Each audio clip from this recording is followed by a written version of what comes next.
India மாதிரி நாடுகளில் formula milk கொடுக்கும்போது biggest disadvantage of formula feeding is infection. So இந்த இன்ஃபெக்ஷன்ஸ் வராமல் தடுக்கணும்னா அது உங்களோட கையை சுத்தமாக கழுவிக்கணும். அதுக்கப்புறம் நம்ம யூஸ் பண்ண போகிற தண்ணியை 10 நிமிஷம் நல்லா கொதிக்க வச்சு ஆற வச்சுருங்க. சுத்தமான ஆற வச்ச தண்ணியை நீங்கள் ஃபார்முலா மில்க்கு யூஸ் பண்ணலாம். ரூம் டெம்பரேச்சரில் இருக்க வாட்டரே நீங்கள் யூஸ் பண்ணிக்கலாம்.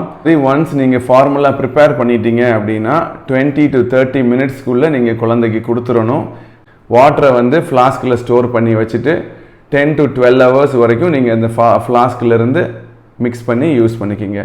பாட்டில் வாஷ் பண்ணுறது ரொம்ப முக்கியம்.